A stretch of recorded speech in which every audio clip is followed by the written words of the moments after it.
Olá, meu nome é Evandro, sou analista da Embrapa e nessa apresentação vamos tratar sobre uma das principais preocupações das cadeias de suínos, aves e bovinos, que é a correta destinação dos cadáveres animais na propriedade. Durante a nossa apresentação, falaremos especificamente sobre o tamanho do problema envolvendo cadáveres animais nas propriedades, sobre o projeto TecDan, tecnologias para a destinação de animais mortos, desenvolvido pela Embrapa por uma demanda do Ministério da Agricultura e também das cadeias de produção de suínos e aves, das rotas de tratamento desses cadáveres de suínos, aves e bovinos, quais as principais rotas, quais os benefícios, os prós e contras de cada rota de tratamento, e também de alguns aspectos legais, a legislação que envolvendo esse tema. De certa forma, é muito difícil de estimar o tamanho do problema envolvendo carcaças animais, a quantidade de animais que morrem nas propriedades, analisando que cada propriedade tem uma realidade diferente, tem um sistema de produção, ou seja, tem atributos específicos de cada propriedade com taxas de mortalidade maiores ou menores, mas nós elaboramos aí uma tabela que traz um peso médio, uma categoria animal, peso médio de cada categoria e uma taxa de mortalidade, uma meta e um valor crítico.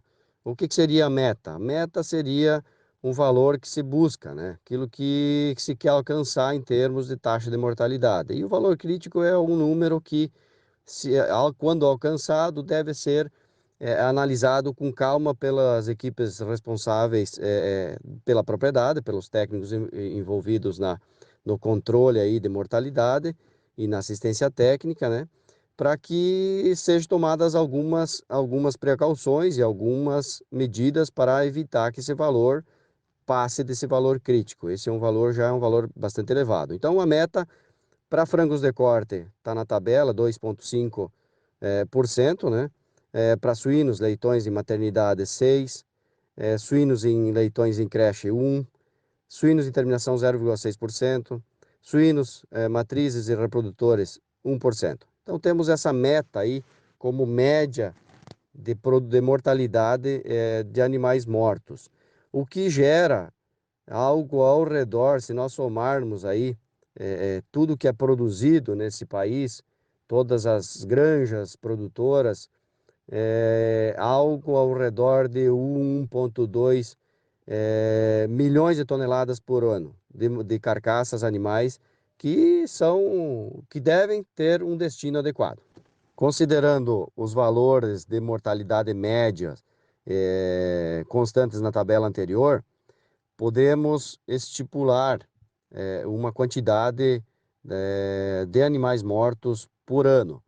Então, né, nessa figura, nós temos aí as principais cadeias de produção, bovinos de leite, corte, suínos e aves, e podemos observar, se a gente somar todas essas quatro cadeias de produção, a gente tem anualmente mais de 1 milhão de toneladas de carcaças animais que estão aí expostas e precisam ter uma destinação adequada, passar por um tratamento específico para não comprometer, não causar impacto ambiental e não comprometer também a sustentabilidade da cadeia de produção.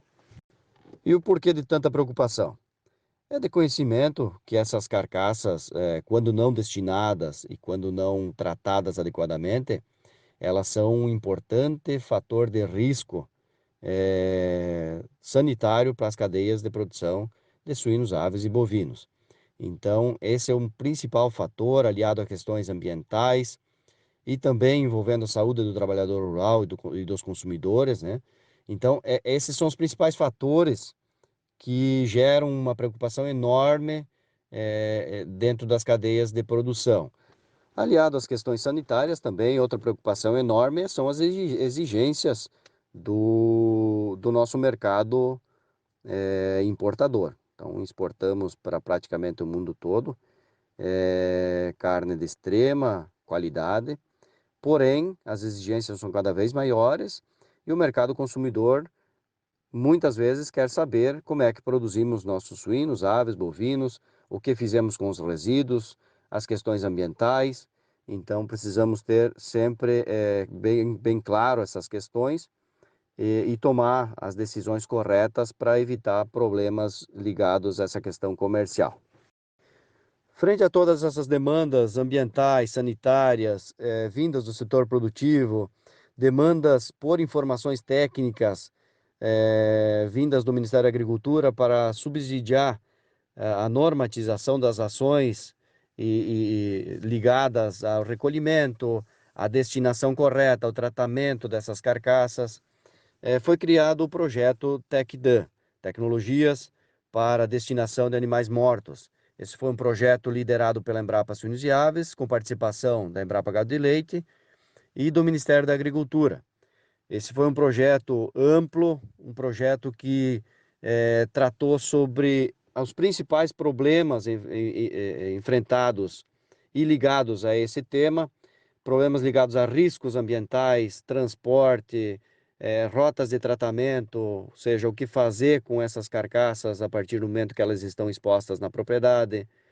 Então, ele tratou sobre inúmeros temas que estão todos disponíveis, todas as publicações ligadas a esse tema estão disponíveis no link que vai ficar no final da apresentação para acesso de todas as pessoas que tenham interesse, que possam acessar, baixar os materiais, as notas técnicas, todas as publicações ligadas a esse projeto estão disponíveis para a consulta gratuitamente no final, no link que será apresentado no final da apresentação.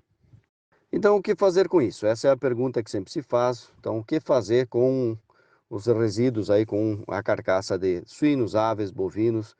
Qual é o melhor caminho? Qual é a melhor rota tecnológica existente para a correta destinação desses animais? Para tentar responder a pergunta, temos alguns caminhos, algumas rotas que a gente chama, rotas para tratamento de animais mortos. O destino. O principal destino, o destino mais usualmente feito nas propriedades é a compostagem tradicional. Aquela compostagem que no final do seu processo resulta na produção de um composto orgânico, né, um fertilizante que pode ser usado em áreas agrícolas, né, para produção principalmente de grãos aí. Mas não é só ela, né? Não se tem só essa rota, né? Esse é um caminho que já se faz há muito tempo e que serviu muito bem. Ela funciona, é uma rota, um caminho que funciona bem. Porém, a compostagem tradicional, ela, com o passar dos anos, no passar do tempo, as granjas, elas já não são mais como eram no passado. As granjas vêm aumentando muito a sua escala de produção, seu tamanho. Isso faz com que algumas dificuldades operacionais também surjam para quem usa a questão da compostagem tradicional para a destinação dos animais mortos. Então, ela vem sendo substituída por outros caminhos. Qual é que é a principal dificuldade da tradicional? É a questão operacional, de ter que revolver a leira, no caso de suínos, ter que picar a carcaça, isso é um trabalho difícil de ser feito, principalmente quando você trabalha com matrizes, os suínos maiores, isso traz algumas dificuldades muito grandes do ponto de vista operacional, faz com que a compostagem tradicional venha perdendo um pouquinho do espaço.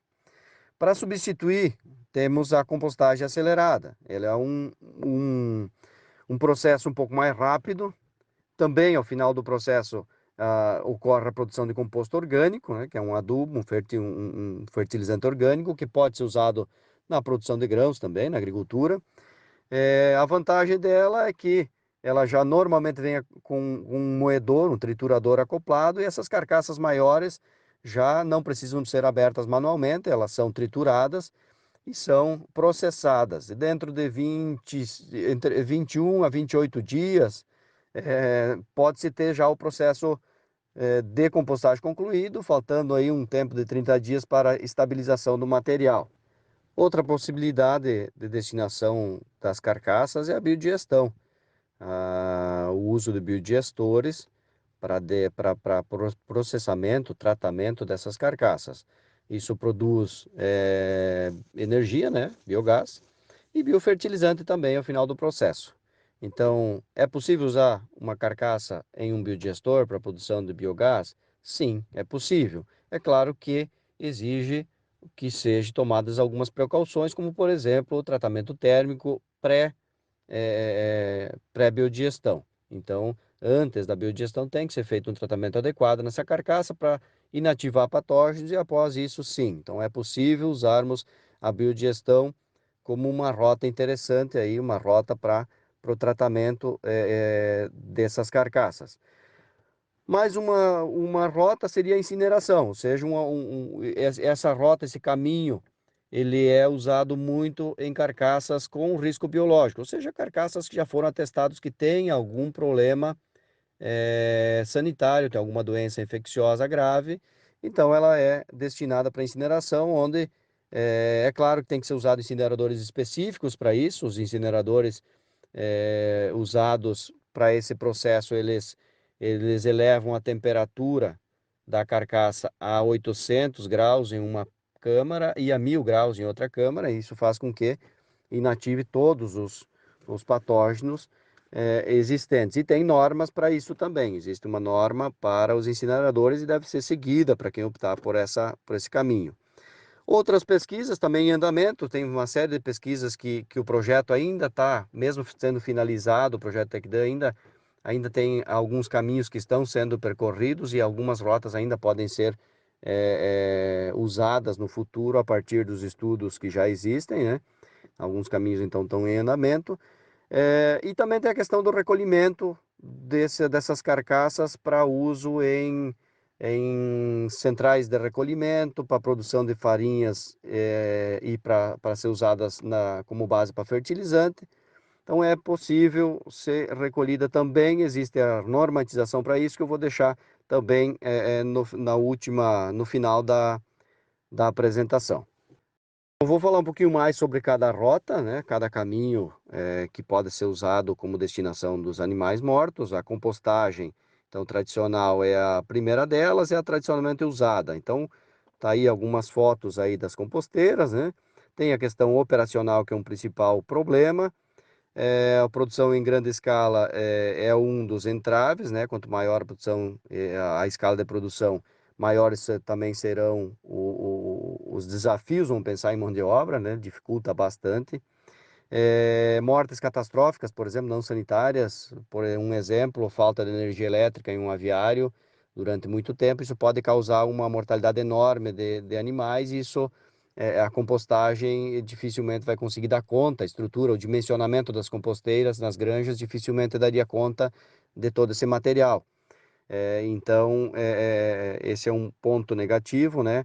A questão de suínos, bovinos de médio e grande porte, já comentei anteriormente, é difícil de manejar, abrir eles, trabalhar, picar eles e usar numa compostagem tradicional, isso é questão de mão de obra, e que gera uma dificuldade operacional muito grande, também pela questão do revolvimento das leiras, que é uma necessidade, né, para a oxigenação dessa leira de compostagem. A oxigenação ela é importante, a compostagem ela não acontece sem oxigênio, então é importante o revolvimento também.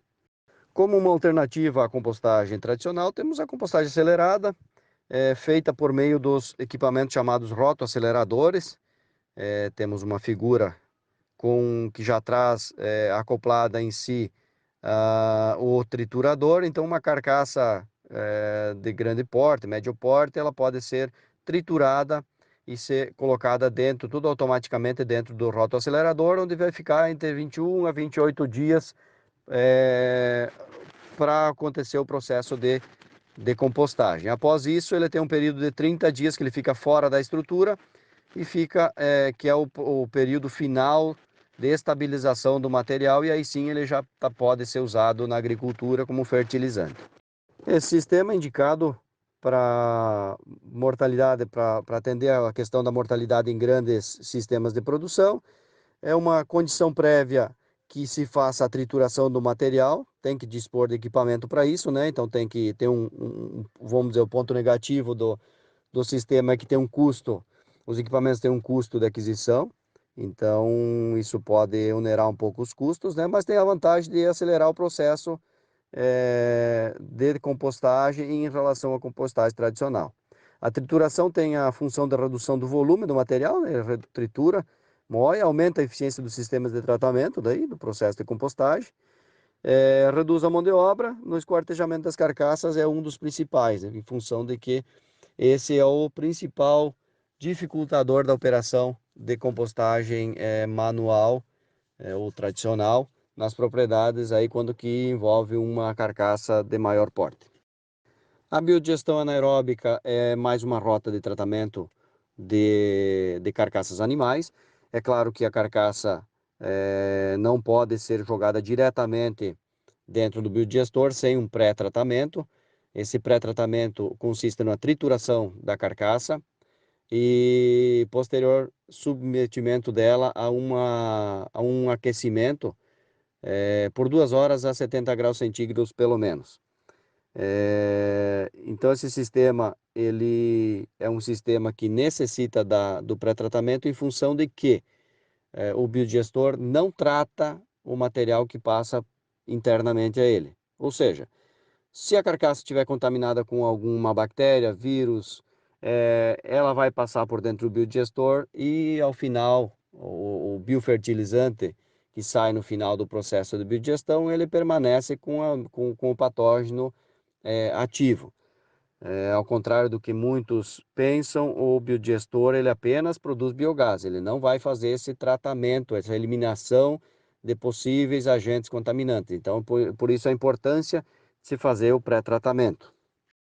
E por fim, a incineração, que é um sistema de tratamento para carcaças ou resíduos animais com alto risco sanitário, ou seja, uma carcaça que apresenta uma contaminação, que foi constatada uma contaminação por algum agente infeccioso, então ele é submetido a um processo de incineração. E os incineradores usados para isso, eles são específicos para esse fim, eles precisam seguir uma legislação específica e eles precisam atingir temperaturas superiores a 800 graus. Esse incinerador apresentado na foto, o incinerador da Embrapa, ele tem 2 câmaras de queima, uma com 800 graus e uma com 1000 graus. E ele permanece isso por um determinado tempo. Então, é importante que quem use ou queira usar a rota da incineração atente para a questão legal e atenda a todos os quesitos aí necessários e que estão previstos na legislação para que realmente ocorra o processo seguro. Todas essas rotas citadas até agora foram pensadas para o tratamento das carcaças dentro da porteira, dentro da propriedade. O destino das carcaças fora da propriedade é permitido pela legislação, sim. O Ministério da Agricultura publicou no ano 2019 a Instrução Normativa número 48. Ela descreve todo o procedimento que tem que ser adotado por possíveis centrais de recolhimento desses material, dessas carcaças, o processo de recolhimento, de transporte, como é que tem que ser o caminhão, como é que tem que ser na propriedade, como é que tem que ser na central de recebimento. Então ela está disponível também na página, no link que nós vamos deixar disponível a seguir. E é importante que seja lida, consultada e analisada por todas as pessoas que têm interesse em recolher animal ou fazer o tratamento dele fora da propriedade. O recolhimento de carcaças de propriedades para centrais de recolhimento e para a produção de fertilizantes é permitida pelo Ministério da Agricultura. A Instrução Normativa número 48 de 2019, que ela está disponível no link a seguir, aí, no link das publicações que nós vamos deixar disponíveis. Ela trata sobre o assunto, ela descreve como é que tem que ser as centrais de recolhimento, ela descreve como é que tem que ser o processo de recolhimento, o processo de armazenamento nas propriedades, e então está tudo muito bem claro ali, e é importante que seja consultado. Então o destino dessas carcaças, quando removidas, elas vão para centrais de recolhimento, que precisam estar cadastradas, registradas no Ministério da Agricultura. Vai produzir farinhas, essas farinhas podem ser usadas para a produção de fertilizantes, como base para a produção de fertilizantes, organominerais. podem ir para incineração em algumas situações ou podem ir às suas gorduras, e a parte de gordura é usado muito na produção de biodiesel, em usinas de biodiesel e biogás. Então, esse é um caminho que é possível ser feito. E está bem claro e bem e descrito na instrução normativa número 48, disponível ao final do material. E para finalizar, eu deixo um link com as publicações, todo o material técnico usado nessa apresentação está disponível na página do TecDan, do projeto TecDan, nesse link abaixo. Acessem, fiquem à vontade para baixar os materiais e usá-los. Agradeço, muito obrigado pela atenção.